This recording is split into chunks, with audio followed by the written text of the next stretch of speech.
Exactly. As I was about to go, good evening and welcome to the Fireside Chats. Sorry. An elephant just trumpeted and Marc was the first to call. I didn't know what to do, but that was interesting timing. Sorry we're a little bit late this evening, folks, but we had a small issue that, thankfully, with Brian's wisdom, having spent so much time, we managed to overcome it, and we can carry on with the Fireside Chats as normal, but I guess this is the first time there's going to be all three of us here, so it's not business as normal. So welcome to Brent. Thank you very much, guys. Welcome, Brent. It's a privilege and a pleasure to be here with you guys. It's great to have you on the team.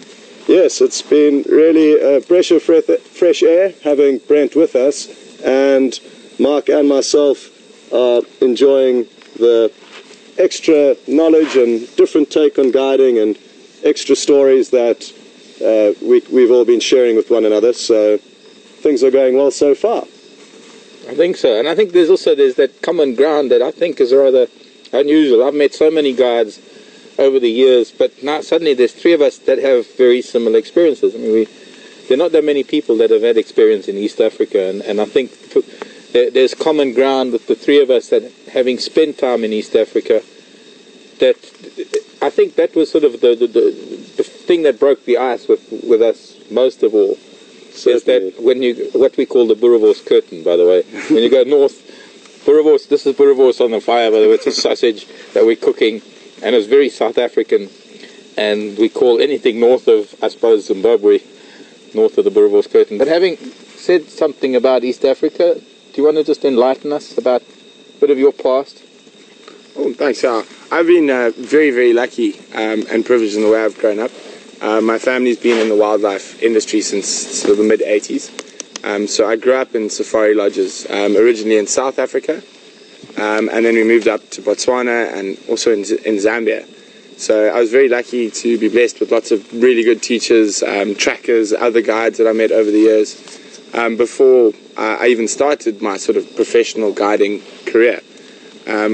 And then it's been sort of all over the place since then. But in South Africa, in the Sabi Sands, at Singita and Londolozi, and then up north to Tanzania with Great Plains in the southern Sulu, which is a fascinating part of the world.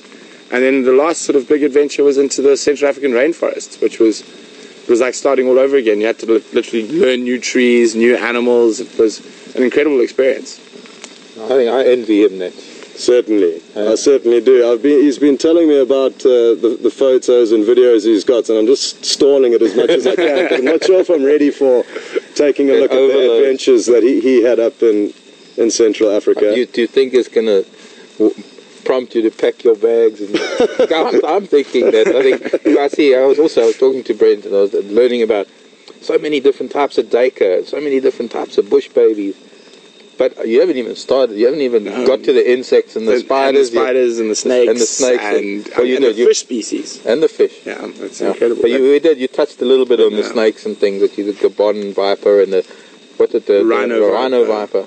Yeah, Goldie's tree cobras and all sorts of. And that interesting boa, the python family. Calabar boa. It's a blind boa, and I mean you only see them after really heavy rains and they're pushed out of the earth, like our blind snakes. Yeah. But they're incredible. They tie themselves into a knot, that's around your hand, and it's really difficult to get them off once you. So it's a very interesting species. There was a type of boa, and I'm not too sure it's the same. And I wish I had my East Africa reptile book. Have you seen that East African reptile book? I think I have. Stephen. I haven't seen it in any other reptile. None of the South African books. But it's a member of the python and boa family that I found up in Kenya in the Chulu Hills one day on a walk, funnily enough. And it sounds kind of similar. Yeah. I think they do, as far as I know, they do occur in East Africa, but I thought only up Aberdare, sort of Mount Kenya in the more sounds like wet more areas, forested, montane and forest. But I'm wondering if it's not the same. You know, I've always only believed we have three pythons in Africa. We've got the African rock python, the dwarf python, and then there's the, what is it called? Also, ball python. Mm-hmm.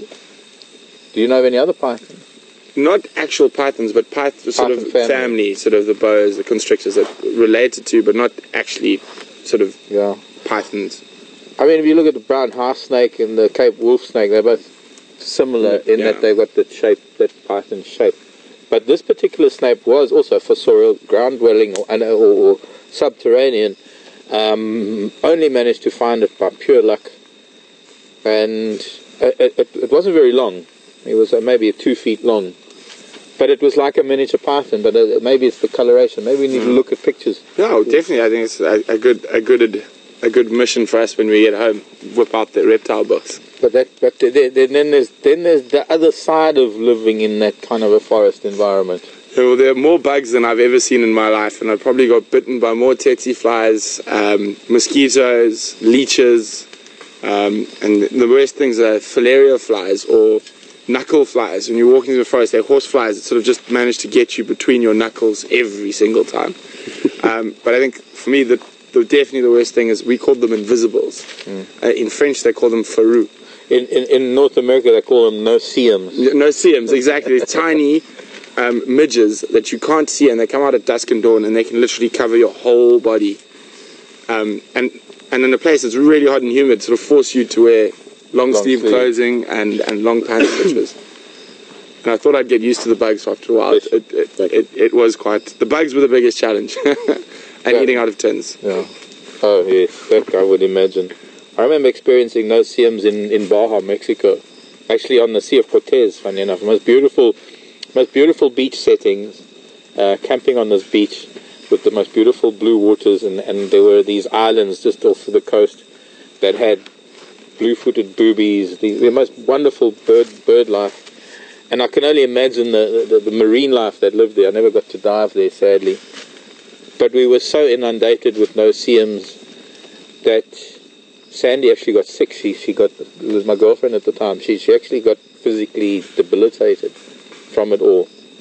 And was there a relatively quick and easy cure? No, it was just sleeping for a couple of days. All she could do was just never give you a chance to rest, basically. We were lucky. We only had them sort of for the first hour around sunrise and the first hour around sunset. And it's only when we're in the river areas. When we're on the beach, the wind was strong enough that it kept them away. But even mosquito nets, they're so small. They go through mosquito nets. They can go through the mesh in your tent if you don't close the sort of rainfly. So as you say, hot and humid, where you want air movement and you've got to force yourself closed in. Yeah. Okay, well, learn to sleep in the sauna, I guess. Okay, well, for those viewers who are new to the Fireside Chat, as a lot of you may be, it is just like the drives that we hold. It is interactive. So if you'd like to ask any of us a question directly, you can address it to whoever you'd like to answer the question, or you could send through a question that any of us could answer, or we could answer collectively. And to do that, you would hashtag Safari Live on Twitter or questions@wildearth.tv. And Alex is in the final control, who I'm sure already has a lot of questions building up. We'll try and get as many of those through to us as possible, and then we'll be able to answer some of your questions, as well as also just recap on some of the interesting things that we've been seeing over the last few weeks, hearing some more of Brent and Marc's tales from abroad. And yours. And mine. So do feel free to send through those questions, and we can get to answer some of them. The nice thing about the campfire chats is that the questions that you ask may not necessarily be linked to what we may be viewing, like we would like to do on the drives. So on drives, we tend to try and field the questions that are relative to what we're seeing or what's going on, whereas the campfire chat allows for kind of more vague questions or any interesting questions that you may be thinking of that haven't been answered along the drives. Alex, do you have any questions for us? Well, I'm hoping that you guys are going to be able to catch up on a lot of what we've been seeing over the past, and part of the whole thing of us being here is to be able to... guess what? Oh, tiny little beetle. No. The stink bug. It's one of those almond bugs that only come in with the storm. But one of the things that drives us, and one of the things that is sort of the core of what we do here, is following certain individual animals and being part of the lives of certain animals, and hoping that you're going to be able to, both of you actually. Scotty has already, having been here for a couple of months, is already familiar with some of our regulars, familiar with some of our local animals. What we like to do is follow those animals who are so territorial that we tend to live within their territories, and we might not see them every day, we might not be with them every day, but it's nice to catch up with them from time to time. But it's also, what is really fantastic about all of that is that we rely on you, the viewers, to help us identify them. And it's not to say that we can't. It's just a really important facet to our interactive broadcasts that we do. Good. Well, sorry, I haven't been focusing on you guys. I've been focusing on the question coming through. But we've got a question through from Racer in Finland for Brent. And you mentioned briefly that yourself and your mother hand-raised some animals while you were growing up. So if you could enlighten us on one or two of those, or let us know what the circumstances were behind those. Good evening, Racer. Well, I guarantee you it's a lot warmer where we're sitting now than home in Finland. But yeah, well, especially while we were younger, my mom was involved with the Natal Parks Board as a sort of, and my dad knew a lot of people in that area. So they would get animals brought in, and because we lived out in a farm in a wilderness area, that they would sort of give us animals to look after, to see if we could try and release them back into the wild. So we had quite a lot of interesting things. We had quite a few grey duiker, that most of them were eventually successfully released. They eventually just sort of wandered out of the garden and onto the farm. But probably the most fun pets we had were the mongooses. So the last one we had, his name was Lord Montague, and he literally ran the household. But the one thing that's quite funny about them, and is very disconcerting for visitors, because he's a male, mongoose do a lot of scent marking with their anal pouch. And so a new person would walk into the house, and the mongoose would come plump straight on their foot, and scent mark all over their foot, which with people who are not used to animals, and that can give them quite a fright. The mongoose wiping his bum on their feet. We also had a genet, which was also quite a nice one. She used to sleep in the sock drawer. And then we had black eagles, various birds and owls, warthog. We had an impala named Biltong, and another impala named Pot Roast. I know of a warthog that was named Christmas. And unfortunately, with Biltong and Pot Roast, when they got old and started leaving the house at Pinda and joining the impala, both got eaten by cheetah. But that's nature. So yeah, it was a very interesting childhood having those type of animals, and that was much when I was much younger. And when we moved to Botswana, the nature of the bush there, you don't have so many hand-ins and stuff because it's a much bigger natural system. And from then, we didn't really have any wild pets per se. Did you have any? Did you grow up with any? No, I just had a few domesticated pets. Yeah. Although snakes and scorpions that I caught along the way were good. Yeah. So other than that, no wild animals growing up. Sadly, my city upbringing didn't allow for the same adventures that Brent had in his upbringing. But that's really interesting. I had tropical fish, and terrapins, and newts, and snakes, and spiders, and scorpions, all sorts of things that I could find. And of course, all the stray dogs and stray cats that came across my path would always come home with me. And my sisters, we always were bringing animals home to Mom. And what we thought we were bringing them home for us, but Mom ended up looking after them. It's always the case, isn't it? I promise, Mom, I'll clean it, wash it, feed it every day. But Mom, I'm tired. Very often they'd be handed off to very good homes, but there were the few that would stick. But I've never been lucky enough to. Well, no, I don't know. You know what? It's a difficult one. It is. I don't know if it's a lucky thing or not. It's a sad thing. I have raised, since my childhood, I've tried to raise animals. I've been involved in other animals being raised. My biggest disappointment was raising woodland kingfishers, and one died probably about 2 weeks after I got them, and I got them both when they were tiny little things, and I would feed them insects every night, and one died, and the one that remained actually managed to learn how to fly, and they would sit around the trees around the staff quarters while we were out on drive, and he'd come back to me in the evenings. I think it's just a vehicle. Yeah, a minute I thought it was Ellie's. But that, by the way, that sounded like elephants up there on Zoe's. I missed elephants today. anyways, there's one kingfisher that was left. It got to be where he was flying, and he would follow me anywhere, and he would fly out of the trees and land on my shoulder. But it was an incredible relationship until the one day that a goshawk took him right in front of me. And that is the sadness and the reality of raising pets. As you say, raising impala that you get close to, no doubt, because you feed them behind the ear. Yes. And seeing a goshawk make a call is probably something you've always wished of seeing, but not in this Not COVID time. no. Especially because it didn't kill the kingfisher. His name was Kez. And it didn't kill the child. It grabbed it and flew away. And there was this kingfisher calling me the way it would normally call to me when it's hungry, but a little bit more intense. As this goshawk was flying away with this kingfisher in its talons, this kingfisher screaming for my attention, and I'm sort of, can't do anything about it. But I suppose it's just a lesson that we learn, is that wild animals, for the most part, should probably be left alone, unless there's a very good chance of rehabilitating them and releasing them into the wild where they are conscious enough or learned enough, they've experienced enough being in captivity. It might not even be captivity, but just under human care, that they can look after themselves and fend for themselves. Because invariably, as humans, we can't teach them the dangers. We can't teach them how to react. We are just human, ill-equipped. Very much so. But yeah, like you say, it's something that's a privilege for a very select few to grow up having that experience where you can raise wild animals, but it's not something you would wish encourage. No, like you say, it's very, very difficult. Very much so.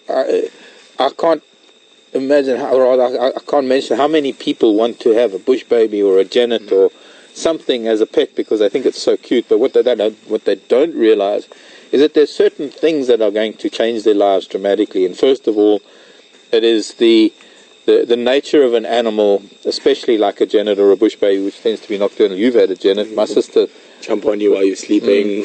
When they were at Itala, my brother-in-law was warden Western Sector of Itala, and they raised a genet.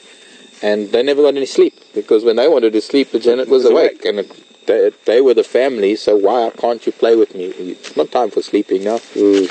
But also bush babies, another thing, that being nocturnal, but they also have this habit of urinating everywhere. Their method of marking their territory, urinating on their hands and feet and wiping it everywhere.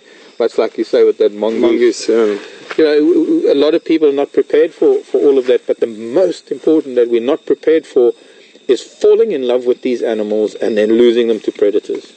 Because we can't take care of them. And it's not an if, it's a when. Exactly. It is pretty much. For a lot of creatures, it's wonderful to raise them and sort of take in those orphans, but for the most part, when they are taken in and they are raised by humans, if you want them to survive, they've got to stay in human company for the rest of their lives.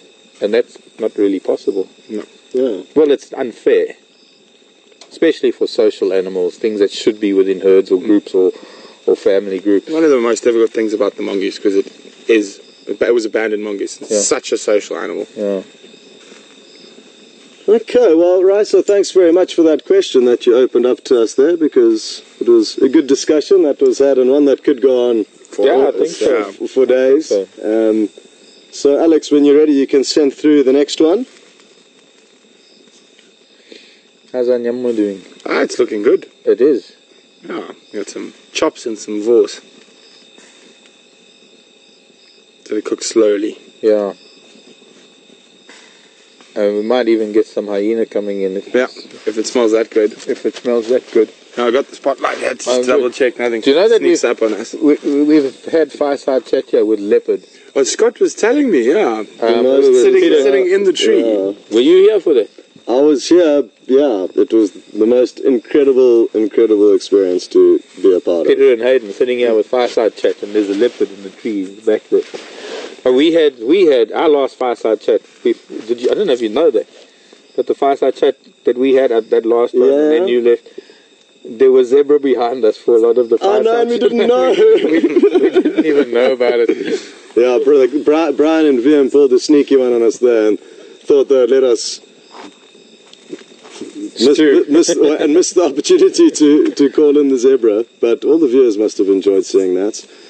Anyway, Brent's got another question from Kathleen in New York, and she's asking whether the animal reintroduction program that you were involved in with your dad ever got broadcasted as a documentary, or there was ever anything made into that? Good evening, Kathleen. It's a bit more complicated. I'm not 100% sure what you're speaking about there, but I presume you're talking about the founding of the Phinda Game Reserve. As such, it wasn't documented as a documentary, but it would have been a really interesting story. Dad started and we took over cattle farms, and then slowly bought up the surrounding farms, and then reintroduced elephant for the first time in 100 years, lion, cheetah, and rhino, and all the wildlife, and even buffalo that had been removed from that by people over the years. And I mean, and Phinda now is a world famous reserve that's very, very well known, and you can go see lions hunting and whatnot. But that was the first lions in that part of Zululand in over 110, or recorded in over 110 years when they reintroduced into that area. So I think there were some stories done on it, but more news pieces, not an actual documentary. Weren't some of those lions from the Sabi Sand? They were actually from north of Hoedspruit, some of them. Okay. Then I think later on, I think the second group that were brought in to help with genetics were definitely from Sabi Sand. I think they might have been from around Londos. And I also heard there were some of them that came in from Namibia.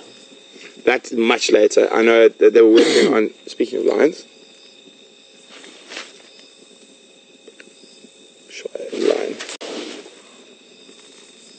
Far away. So the Matimbas are quite far south. Yeah, it just sounded like the end of it in the distance there. I missed it, sadly. But I'm out of practice. I've been in the city too long. My bush ears are not back to full strength. You'll get back to it. But so, with a lot of these reserves that are fenced and not open like we are to Kruger, they have to really watch their genetic variation. So they do bring animals from Namibia, from Sabi Sands, and they'll actually remove males just to keep the genetics strong, so they don't get inbred. Yeah. We're lucky where we're sitting now because we're open to 2.4 million hectare system. That isn't such an issue. No, it wasn't. There was. Well, I mean, I'm familiar with, and a lot of the viewers are familiar with Thornybush, which has a very close population of lion, which is what Brent's talking about. That there is management that is needed of the population because you can't let them just continue to breed, and it becomes quite a sticky subject, whether you're going to introduce new genes or whether you're going to introduce contraception, allowing them to breed. I think what was happening in Thornybush, though, there was one lucky thing, is that there was a male from Timbavati broke through the fence. Yeah, and he taught the Thornybush lions how to hunt buffalo. They literally didn't hunt buffalo till he arrived. Oh. And then they just started whacking buffalo. Really? No, it was very strange. That must have been just after we were there then, 2 years ago. Yeah. I came through. I was on a safari in Thornybush. I've been 3 in the last sort of year now, and literally I had been going there on and off for 5 years, and I'd seen maybe one buffalo kill the sub-adult. But then since this guy, him and another young male, they just almost specialised. What was his name? Black Dam. Black Dam. Yeah, the Black Dam male. That young male that we used to see. In fact, I think one of the first times when I was there, one of our first sightings of him. It was along the fence line of Thornybush, just above the Timbavati River, when that big male had just come in from the Timbavati. Marvin. And there was, what, Mahogany? Marvin was his name. No. Not Marvin. No. There was this. Marvin took over that pride in the north. Oh, okay. This was another male that came in and he formed a coalition with that young red Dam. Oh, yes, Black Dam male. Black Dam. That's the Timbavati male, I think they call him. Timbavati. But there was a fight that day. It could have been with Marvin.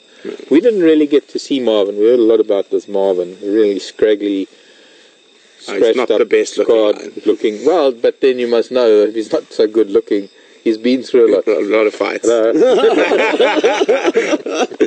Marcus. But we found him the one day after a bit of a fight with a cut on his lip, and so it made it so easy to identify him because he now still carries that scar on his lip from the very first day we saw him. Interesting though, that the smaller a place is and the more confined it is, the more intense management has to be to control that population. I suppose the smallest of all is sort of a zoo, and so when you look at a zoo, those animals can never really be rehabilitated into the wild. Not never, but not likely. Then so they will always be destined to become the new genes for other zoo stock. Yeah. Which in some ways is possibly a positive that they're not taking from the wild. I think from that point of view, very important, so that you get lion like Thornybush or other closed-in areas where you're able to take maybe lions out of that area and put them into another closed-in area, maybe swap. I know they've swapped with the reserve my parents live in, the Blue Canyon. They swapped male for a female. Yeah, it's not a new pride. So Black Dam's brother was moved across to Blue Canyon. To Blue Canyon. Brent's talking about Blue Canyon, which is a place where a few years ago, in fact, probably about 5 years ago, nearly 4.5 years ago, we had a camera on a wild dog den. Much like we have the cameras here at Juma Waterhole and at Arathusa, where, although in those days we didn't have zoomies operating them, yours truly was doing, until we hired a couple of students, but we had 24 hours of wild dog den. Really? The day we went live with that wild dog den camera, the pups came out of the den for the first time. I mean, we'd been monitoring it for a while because the camera had been set up.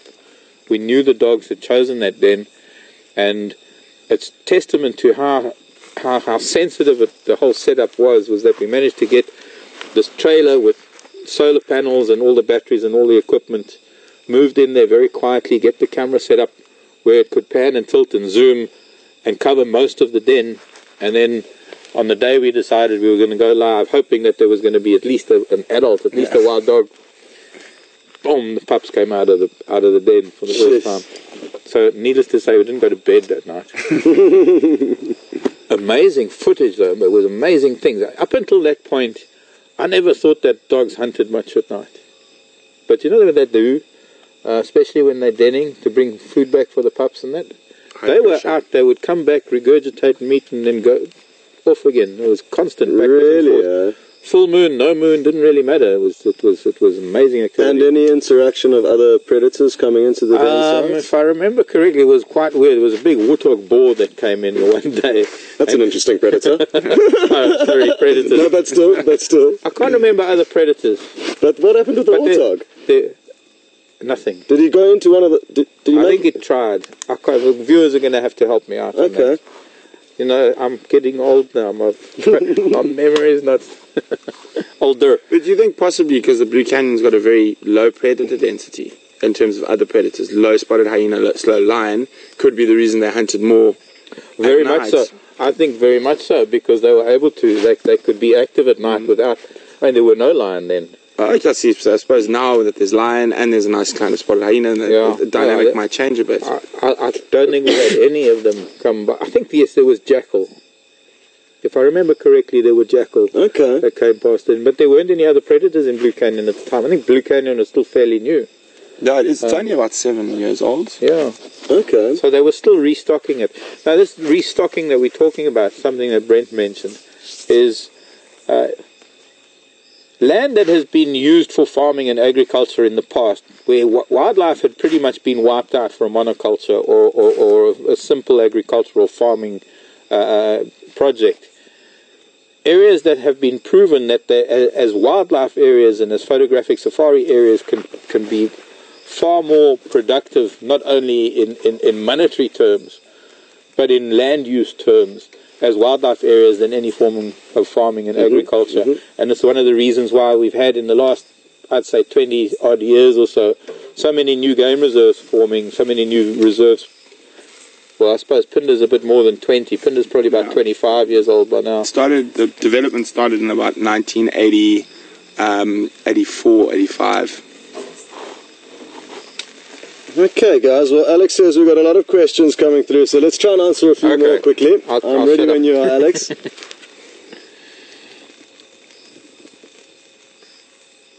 I think meat's going to be very good. I think so. I'm starting to get hungry. I'm drooling. I can smell it as it walks. Okay, well, just a quick update on the Juma camera. A lot of people are asking for updates on how it's going, the fixing of it, and it's in the repair shop at the moment. It could be anywhere from a week to 2 weeks that it's back up and running, so apologies for that, but it's being fixed and we'll be getting it back up and running as soon as possible. So that's a message from Alex. And ready for the next question, Alex? Scops. I've heard a lot of pearlies today. And when I was sitting at camp, what's being cooked on the fire? The chef we've employed tonight is, as you know, Brent, and he's a professional braai master. Now, braaiing is something that is taken very, very seriously in South Africa, and it's almost a test that Marc and I have for him. If he doesn't pass the test, he's going to have to walk home. I think so. and on was it Saturday or Friday night, Scott produced, and Marc actually, produced one of the most elaborate and large braais I've seen for a while. So hopefully I'll do pass the test. So we showed him how we want it to be done, and now this is his test. And the term that we use, braai, is essentially the barbecue. It just means to cook over the flames. And I believe Brent has got some lamb chops and some boerewors, which is a beef sausage. Steak, actually. Yeah, so 2 different kinds of meats, a beef sausage and a lamb steak or lamb chop. Chops without the bone. Some small bones in them, I think it might be. Are they? Yeah. Okay. I'll have chicken breast when I get home. Are you having ostrich tonight? Okay, well, I might we've have just got another question that's That's a good come idea. through from Tom in Michigan. Good evening, Tom. And Tom is asking if we know the whereabouts of Kunyuma and Quarantine, which is the 2-year-old, just over 2 years old now. What would it be? 2 years and 2 months? Going on 2.5. I mean, April probably be, because I think it was about November maybe. Because she used to give birth November, early December. All right, so 2.25. Yeah, so just over 2 years of age are the 2 male leopards that we followed quite a lot over the last 3.5, 4 months, and probably provided more leopard viewing than any other leopard that we do see. So, and we haven't seen them for a while, Mark. Oh, they've been south. They've mostly been on Little Gowrie, just south of us, and Chitwa, which is almost like where their grandmother's territory was when I arrived here 6 years ago. Okay. But sadly, no sign of them. We were all hoping to find some of their tracks today because we got a message on the radios yesterday that they'd finished off a kill to the south of us. And interestingly enough, they were both feeding on the same kill together. I didn't know that. Apologies, I should have told you guys, and I forgot about that until now. Okay. I'm in trouble. 2 points deducted. So instead of me updating Marc and Brent as I should have, I forgot to completely, and I've just remembered that now, but they weren't very far south of our southern boundary, and they had finished off a kill. I can't remember if the guide told me what they had managed to kill, but whatever that they had, it's very interesting that they are moving together and still feeding on the same kills together, because that won't go on forever. No. So still great that there is a chance to see them together, and I did speak about it the other day on Drive, that it would really be wonderful if we could see Karula, their mother, and the 2 of them together, because that would be 3 fully grown leopards, the 2 sons both bigger than their mother, and a really unique sighting that doesn't happen very often, but it does happen. So that's something to I think so. hope for. At least we had Karula came back for a little brief visit just recently. Yeah. I thought I saw something flying onto your back, but it's not. That would be interesting. We were lucky enough to have Karula and Mvula, which are the 2 parents of the leopard that Scott's talking about, the 2 boys. And sadly, of course, for those of you who haven't been with us for much, for very long, the mother of the 2 boys that Scott's talking about, Karula, she's known as the Queen of Djuma. And she did give birth again last year, November, December, sometime probably in December, I think, based on the age of the cub when we saw it. But it was a very unfortunate thing that the day that we did find her, after not seeing her for some time and speculating as to where she was, she had been seen on a reserve, on one of the lodges further east from us. And on a particular day that she did come back onto Western Gowrie, onto Djuma, we followed her, and quite remarkably arrived at well, it's hard to call it a den, but a spot where she had hidden the cub. And we had just got a glimpse of that cub for a fraction of a second. It was a few seconds of glimpse when two hyena came in and unfortunately killed the cub. It was like a freak. It was like a plane falling out of the sky. That's a bad analogy, but But it was incredibly bad timing because the jubilation of seeing this cub that everyone knew of for the first time to be just crushed by that tragic event. But it does happen out here, Mark, so that, But that does. Nature. So, I'm just really excited to see my first leopard since being back in the Sabi Sands. It's been a while since I've seen a leopard here. Tomorrow morning. Hopefully. Tomorrow morning. And I mean, we've tracked and we found tracks on the first couple of drives, and we just haven't been. It also took me a while to break the leopard ice, but once you do it, it's open gates. You were on fire just before you left. It was unfair how lucky I was getting. It was certainly unfair how lucky I was getting with bumping into the leopard, but it goes like that. So, it does. We all know we're going to have our lucky streaks and our tougher moments out there. And every day you come back from drive and you haven't seen a leopard, you think the next one. It's going to happen. It has to happen. We're building now the pressure. It's like we're going to a point. We've been on how many drives and not found a leopard? It has to happen now. I think so. And then, interestingly, talking about the more recent litter that she lost, hopefully she'll be giving birth to another one very shortly. To her next litter. I don't think there's been any reports of. She hasn't mated after. She hasn't been seen mating, but I followed tracks that could well have been hers with a male days after. Only days. Like 3 or 4 days after. It might have been too soon, but he was there. In fact, even both the boys were there as well, because they had those kills in the big Jackalberry and down in the drainage line. And I think that would have been too soon, to be honest. Well, I mean, she disappears. I mean, if she went up north towards Malileti, you never know. Yeah. Well, I suppose what we need to do is we need to find out from our viewers this previous sighting of Karula now, the gap between the sighting before that. How long has that been? Because that might be enough time for her to have been in Easters, to have been mating elsewhere, Whippleshoek or to the east of us, and that she's now carrying. But interestingly that you mentioned it would be really nice to see her with the two boys, is that now it's possible.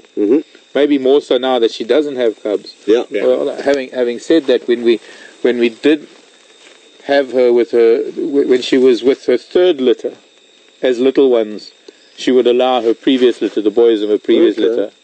It was a wonderful moment one day up on Triple M, the termite mound. Her son and Duna from her second litter, who was then just over 2 years old, probably around the same time of the year, in fact, so almost the same age as the two boys are now, was lying on the termite mound. Karula was with her two new cubs, which were Shavinzi and Shivambalana, and this little Shavinzi, this little girl, because it was a male and a female, slowly sort of crept up. It wasn't a very high termite mound, slowly crept up the termite mound and tapped her older brother on the nose, and he didn't really react very much. I think he hissed just a subtle hiss, but other than that, there wasn't slight raising of the lip. Yeah. And Mark, any of her previous litters, do you know where they are? They're about in the area? Still in the Sabi Sands? Tundi and Siseka, or Shadow. I think Shadow was Tundi and Siseka was Tingana, but there was a lot of confusion because they were named by Wild Earth guys, but they were also named by the Sabi Sand. It was only one of those times when the Sabi Sand guys had their own names for them, but for some reason they were named by Wild Earth guides. But I think the names that stick now are Shadow and Tundi. Okay. Tundi was seen this morning, if I'm not mistaken. I might have mentioned it on drive. You know what it's like. We drive around and it is. It's these breaks that we have in between drives are almost like they don't exist, because you get back into the vehicle and you're out there on drive and you want that to continue from your last drive. So sometimes to separate one incident from all of that and to say, well, that happened on that particular drive. But I think it might have been this morning, Tundi. Okay. Shadow, of course, is that leopard that they see on Arathusa all the time. And that's her first litter. Yeah. The 2 females. Her second litter was Mishu and Induna, the 2 males. Okay. I have no idea what happened to them. As far as I know, I think Mishu went up north into Manyaleti, and Induna, I'm not even sure where Induna went to. So there are still 2 females that, Her 2 daughters who have now got there. Unfortunately, I think, if I'm not mistaken, the one daughter, Tandi, has lost her cubs, might have lost her cubs. Shadow's only got 1 cub left. But this is the thing, is that we get to follow the lives of wild leopards. Where else do you get to do that? And we've got a camera on the vehicle, we can share it with the world. It's probably one of the most fantastic things in our careers that we could ever do. 100%. And in real time. And have our viewers, have all of you out there being able to interact with us, being able to ask us questions, to give us feedback. Because I think you can keep track of the leopards a lot better than we can. That's for sure. Because we move around a lot, and a lot of you are in touch with a lot of the guides from the different lodges. Okay, well, some viewers, thank you very much. You've just got back to your question, Mark, asking whether or when last Karula was seen. And I think the last time was on Valentine's Day. Alex, if you could just confirm that. Yeah, that was the recent time. It just lasted, 2 weeks ago. Valentine's, yep. Okay. So it's been two-week gaps, I think, between her last sightings. And it could well have been, we also had a few big gaps before we even finished on the 31st of January with yes, we did. that initial production. We hadn't seen her for a few weeks. 2 week gaps are interesting though, because that's estrus cycle. And then maybe, because this isn't really the core of her territory anymore as the way it used to be, and that's evidenced by the fact that she's not really spending time here. She's only coming this way to mark territory and to do things since the cub died. Could be that what she's doing now is that she hasn't conceived yet, and every couple of weeks she comes by to mark her territory, hoping that Mvula or another male is going to pick up her estrus scent and join up with her. Yeah. It's interesting that she has spent so little time here. It's not that we're not finding her, because we're not even seeing her We're tracks. not even seeing tracks. So it's really interesting that we've seen so little of her, considering how much, the fact that she's been named the Queen of Juma. But it is understood that territories do change. How old is Karula? She's 11. In fact, in a week, I think in about a week's time, she'll be 11. March 2004 was when she was born. Yeah, and there's no pressure coming from another female, because it's not like we're seeing another female. No. But also, she was seen right from the beginning. The viewers even knew her mother. Mother was a leopard by the name of Safari. You might have heard of Safari. Vaguely, yeah. You heard the guys in the north talk about her. Yes. A very big female. And she had only one eye. She had a fight, I think it was her son. I can't remember. Once again, viewers are going to have to help me out there. My memory doesn't serve me correctly. But Safari, her eye, one of her eyes was permanently open and completely damaged and opaque. Interesting. Well, there's one more question for Brent, and we might be able to squeeze in another one before we close off. But the question, I can't remember who it's come through from, but I'll go ahead with the question in the meantime, and Alex can remind me of who it's from. Oh, Linda from Texas. Good evening, Linda. Hot Texas. And she's asking whether you can let us know a little about the forest elephants that you saw up in Gabon, and how they're related, or are they related to African elephants? Where do they fit in relative to the regular elephants we see out here? Hi, Linda. Thanks very much. It's quite a good question.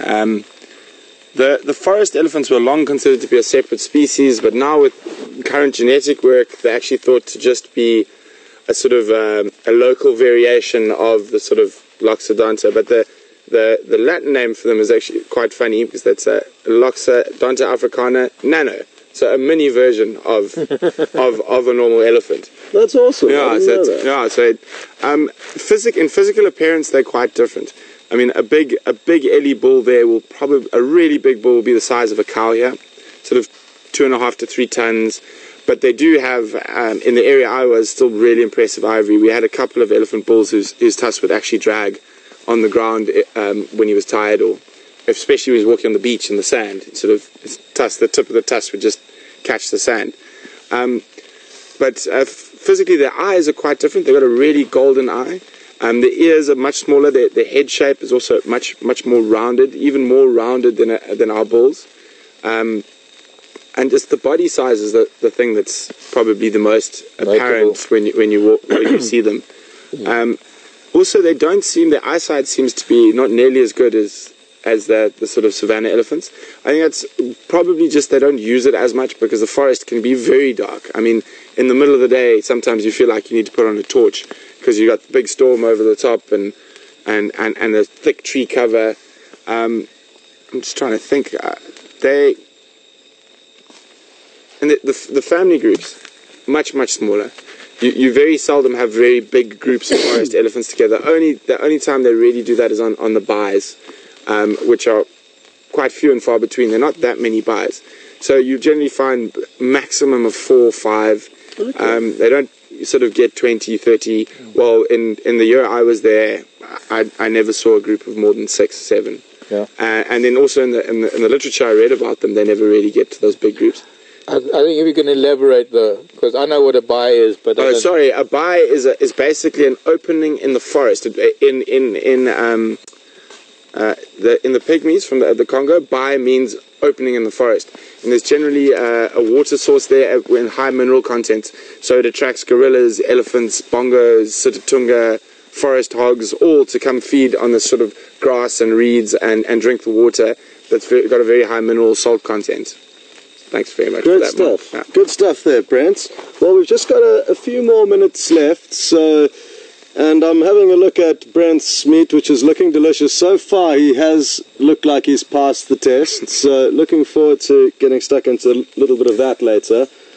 But just to start wrapping up, a big thank you for joining us at the Fireside Chat this evening, and great to have Brent alongside us for the first time, and great for myself and Marc to be back here. It's been weeks since it's happened. I think the last one we did was the one that was together. Was the end of January. Yeah, so that amazing time we had here with the elephant in the opening. Yeah, that's going to be a hard afternoon to beat. To match, yeah.